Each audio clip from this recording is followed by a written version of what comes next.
Boa noite já, né, eu acho. Boa noite, pessoal.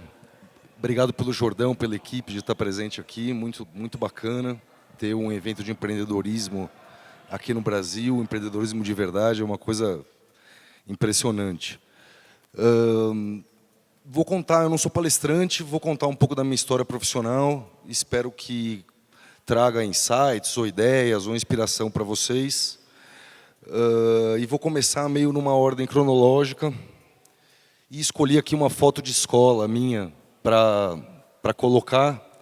Eu, na verdade, um dos motivos que eu conheço o Jordão, o motivo que eu conheço é que a gente estudou junto na escola, tá? Dentro dessa foto aqui, estamos eu e ele com 10 anos, eu acho. Vocês podem ver que ele já era meio cabeludo, gostava de heavy metal e tudo. Essa aqui foi ele mesmo que me mandou uns anos atrás.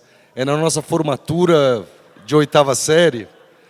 Ele aqui, eu aqui, os dois meio cabeludos. E é mais ou menos dessa época que eu vou começar a contar a minha história profissional, tá? Eu, na verdade, mais ou menos, quando tinha essa carinha aí, tive a minha primeira experiência profissional. Eu comecei a dar aula particular. Na verdade, aconteceu de uma maneira meio inusitada. Uma amiga da minha mãe me deu umas aulas de graça de inglês, uns 2 anos antes, porque eu estava indo mal.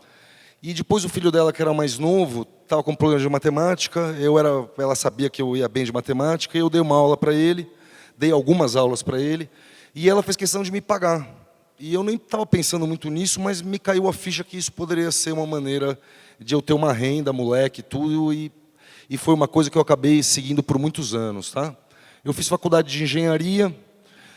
Eu fiz 2 estágios durante essa época de faculdade, um estágio bem mais técnico, em mecânica mesmo, depois um outro estágio na área de marketing.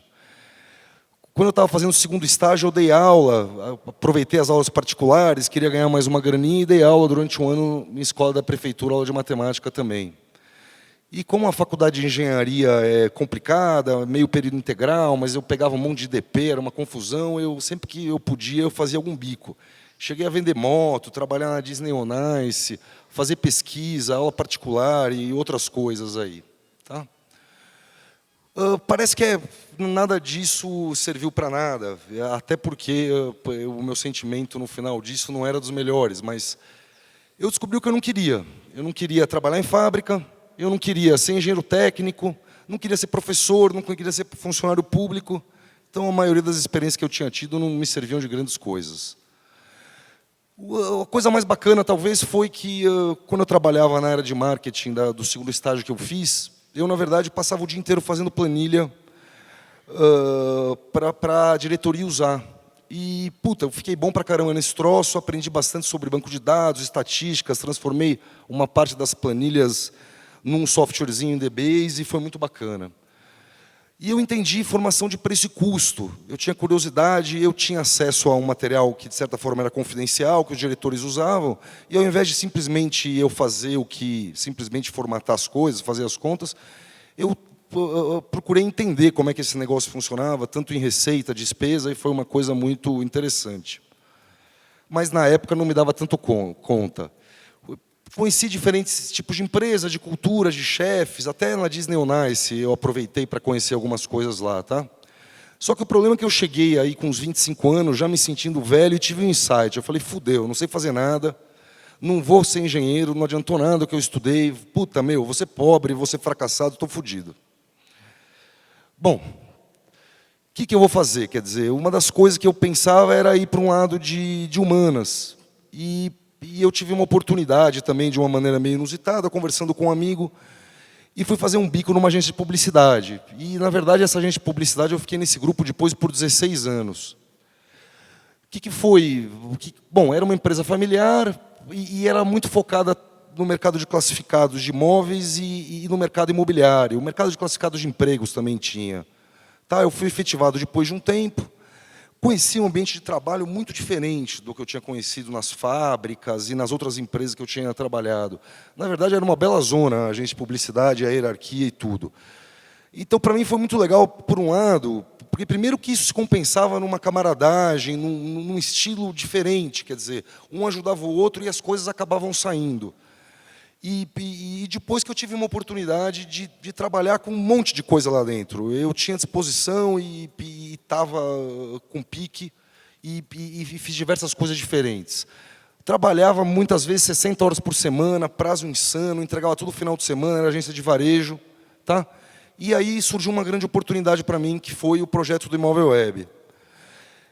Eu logo que eu cheguei lá, eu com alguns meses já tinha percebido, eu tinha também aprendido coisas de programação e de internet, tinha em casa, e eu vi uma puta oportunidade naquela história de classificado, era tudo feito no jornal, aquele negócio de abreviações, 2 dormes, uma VG, e a internet estava surgindo.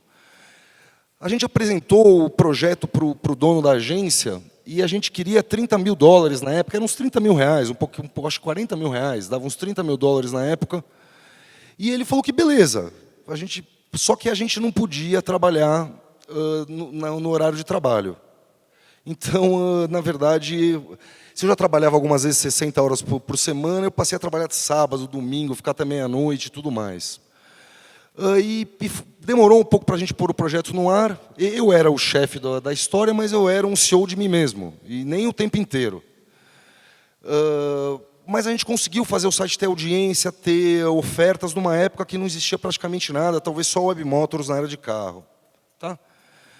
Mesmo sem se dar conta disso, no início dos anos 2000, teve a história da bolha da internet, e um monte de gente começou a procurar a gente, mesmo a gente tendo praticamente zero de receita, e fazer propostas que não faziam muito sentido. Eu devia ganhar, na época, assim, valores da época, eu ganhava acho que 900 reais, 1.000 reais.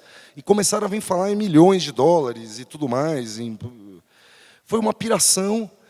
O meu chefe se interessou pela coisa, assumiu a negociação, mas não conseguiu fazer uma negociação bacana, e a gente perdeu o bonde, apesar de ter uma coisa pronta, coisa que nossos concorrentes não tinham, eram praticamente projetos de gaveta.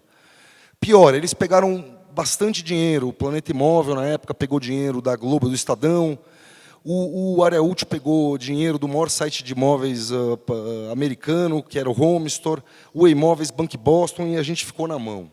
Bom, primeiro rolou uma depressãozinha, mas a gente precisava arregaçar as mangas, eu acreditava muito na coisa, tinha uma intuição que aquele troço ia funcionar muito bem. O que a gente podia fazer? Ter um foco extremo no negócio, porque os nossos recursos eram muito pequenos perto dos concorrentes. Então, a gente formou uma equipe. Na verdade, eu até não contei essa parte, mas uma das coisas que a gente fez na época, a gente chamou alguns amigos que estavam desempregados para trabalhar lá, para trabalhar por dia, porque a gente precisava mostrar para os investidores que tinha equipe, enquanto, na verdade, nós éramos só 3. Limpamos esse negócio, eu acho que uma pessoa ficou, e a gente, numa obsessão assim por atendimento, por assim, medir conversão, medir mídia e tudo, a gente conseguiu se segurar nesse negócio. Tá? A gente transformou a empresa numa coisa lucrativa, as outras empresas faliram, sobrou só o Planeta Imóvel, e mesmo eles pondo 15 vezes mais dinheiro que a gente em 2007, a gente era líder de mercado, a gente estava numa situação muito bacana e estava muito confiante. Tá? A gente, na verdade, perdeu uma oportunidade de novo de venda, a coisa não rolou um pouco por causa da crise do subprime, mas já em 2009 apareceram investidores e a gente pegou e vendeu primeiro uma parte do Imóvel Web em 2010, e depois, 6 meses depois, mais ou menos, pelo dobro do valuation que tinha sido antes, a gente conseguiu vender a empresa. Foi assim uma experiência bastante interessante para mim, principalmente por essa oportunidade de empreender dentro de uma empresa. Eu era sócio minoritário, eu tinha ficado sócio, mas, na verdade, eu fiz isso com uma estrutura que já existia, com um dinheiro que foi colocado, e eu entrei como um funcionário temporário, então foi um negócio muito bacana. Trabalhei durante quase 2 anos com os gringos, foi muito legal, eu tive a oportunidade de a gente adquirir 2 empresas, quer dizer, eu já tinha passado por uma situação de vender a empresa, essa vez de aquisição. Tá? A gente abriu escritórios em mais cidades, a gente estava com escritório em 8 cidades, conheci diversas empresas de internet pelo mundo, tinha um congresso anual desse investidor que a gente... eu conheci gente russo, nigeriano, da África do Sul, americano, francês, um negócio muito legal para mim como experiência. A gente conseguiu ir muito bem, só que a gente praticamente dobrou a empresa em um pouco mais de um ano, só que eu comecei a ter problema com o meu chefe, que era um executivo do investidor. É uma coisa que, infelizmente, acontece muito. Ele queria muito mudar a cultura da empresa e eu resistia a determinadas coisas que eu não acreditava. Queria muito também fazer coisas que são difíceis de fazer no Brasil. Quer dizer, a gente tem o mercado imobiliário, principalmente, é uma bela de uma zona, é uma burocracia, não tem financiamento. E ele queria trazer modelos europeus ou de outros lugares e eu não acreditava.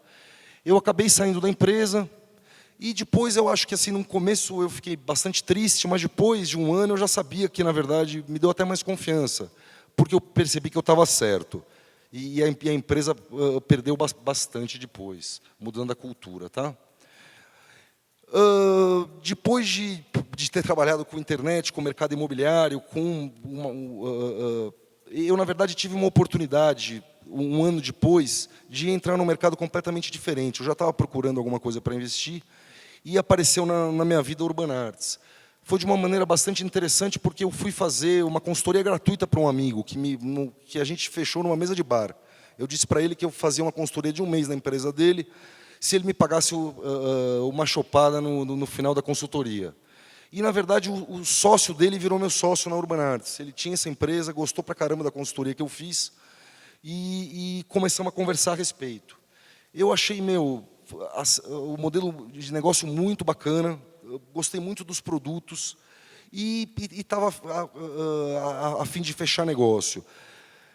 Tinha, na verdade, muitos problemas na empresa, mas eu tinha a convicção que eu podia, que os meus skills podiam resolver aqueles problemas.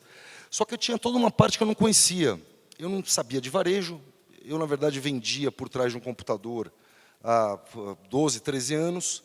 Eu não conhecia franquias e eu, na verdade, entrei nesse negócio sem conhecer muita coisa, mas para a minha cabeça foi muito interessante essa mudança e foi muito satisfatória.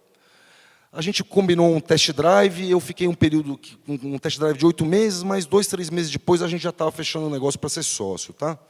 Contar um pouquinho do que é Urban Arts. Tá? Isso aqui é mais a nossa missão. Então, somos uma empresa contemporânea e vibrante, com a proposta inovadora de dar espaço para artistas independentes e, de forma democrática, espalhar arte acessível pelas casas e para a vida das pessoas. O que é isso na prática? Tá? Isso, na verdade, é mais ou menos esse esquema. A gente tem uma rede de artistas. Qualquer artista pode colocar uma arte dentro da Urban Arts. Ela entra online, através do nosso portal de artistas. Ele, na verdade, faz o trabalho e manda online e a gente fica com essa imagem. Dentro da Urban Arts, a gente faz criação de produto, divulgação, faz a produção das artes, cria modelos de venda, tecnologia, dá apoio jurídico para esses artistas. E manda o produto pronto para os canais de venda, que são franquias, lojas próprias, site, atacado, corporativo.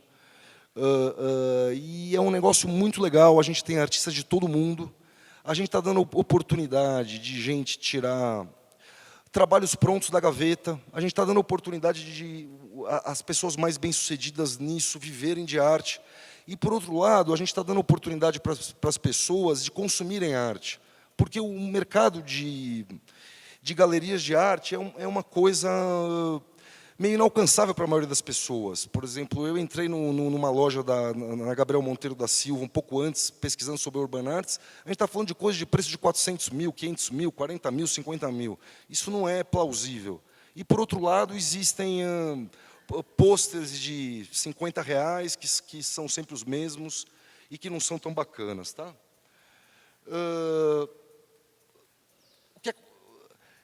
Em um ano e meio de Urban Arts, eu estou vendo que eu já estourei meu tempo, então eu vou dar uma acelerada ainda maior. Tá? A gente montou um business plan e foi em cima, e partiu para cima para arrumar as coisas e crescer. A gente esperava abrir um determinado número de lojas por ano e precisava melhorar as vendas. Formamos uma equipe, estabilizamos os problemas que existiam, crescemos o número de artes, venda online, aperfeiçoamos o site e as coisas estavam indo muito bem. Tá? Só que veio a crise. Passamos um ano e meio sem abrir uma loja. tá? Mas compensamos com o crescimento do nosso modelo e reafirmação dele. O site continuou crescendo e as vendas individualmente começaram crescendo. A gente abriu, mesmo no meio da crise, abrimos uma loja de 350 metros na Gabriel Monteiro da Silva. E, finalmente, em junho de 2016, voltamos a fechar contrato de franquia e crescer nessa área também, que era tão importante para a gente.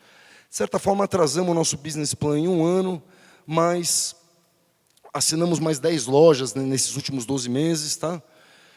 A gente teve alguns problemas de relacionamento com os franqueados, conseguimos resolver. Isso é uma outra coisa que é bastante complicada nesse mercado de franquia, você conseguir estar junto com essa turma. Continuamos a crescer nas demais coisas. Quero mostrar algumas imagens aí da Urban Arts, elas ficam um pouco serrilhadas, mas isso aqui é uma loja da Urban Arts, o que são imagens da loja, tá? Imagens de eventos nossos, a gente tem esse formato de venda que parece um pouco com um disco de vinil. Esse aqui é o nosso site. Isso aqui é o nosso produto usado nas casas. Alguns desses artistas aqui são caras internacionais, outros brasileiros de todos os lugares. Tá? E é um negócio que eu estou curtindo bastante, que está evoluindo e estou indo muito bem. Opa, lá, de novo. Queria passar uma mensagem final aí para vocês, do que eu acredito que são atitudes que a gente tem que ter no empreendedorismo, que eu acredito que impulsionaram a gente. Nem sempre eu consigo ser 100% em todas, mas são as atitudes que eu procuro levar e procuro colocar em prática. A primeira coisa é paixão. Você precisa estar afim de fazer o que quer que você se proponha. Você precisa gostar, você precisa amar. Até porque você vai trabalhar que nem um louco, e trabalhar que nem um louco numa coisa que você não gosta é difícil. O seu negócio precisa ter uma missão, que seja relevante para você, quer dizer.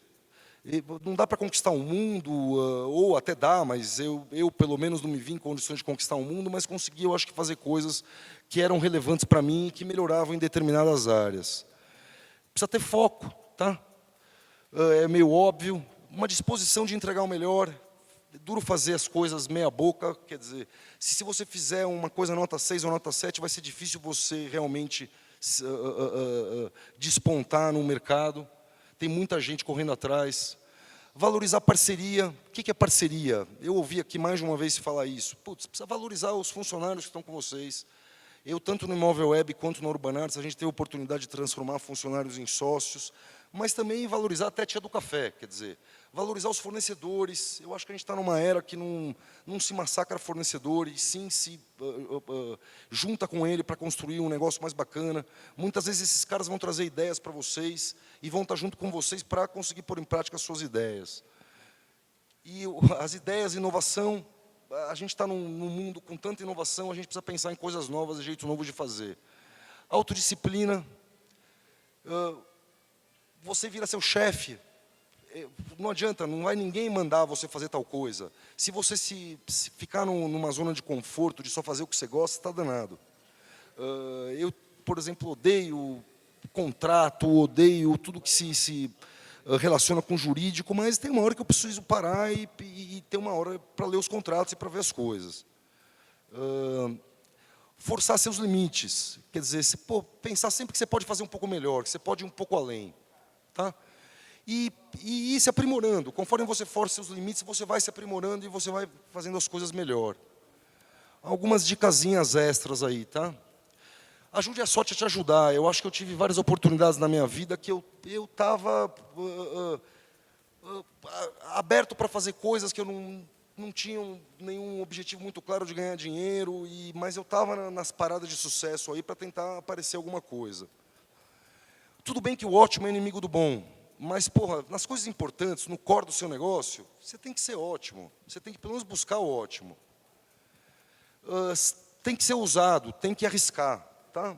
Na crise agora, a gente arriscou na Urban Arts, fez coisas, mas um pouco de medo não faz mal. Um pouco de cagaço não faz mal, com o perdão da palavra. Tá? Entre o barato e o rápido, escolha o certo. Se você fizer tudo baratinho e rápido, vai ser difícil você ir para frente. Seja direto, não enrole, tá? economize tempo. E, para terminar, é o seguinte, busquei uma frase que eu acho que é bacana, que é: ser normal é a meta dos fracassados. Quer dizer, não deixe as pessoas... como é que você vai ser um empreendedor se você buscar ser normal? Você vai ter que ousar e vai ter que fazer coisas diferentes, e vai ter que confiar em você. Então é isso aí, pessoal. Estourei para burro tempo, mas era isso que eu tinha para dizer. Espero que vocês tenham curtido. Obrigado.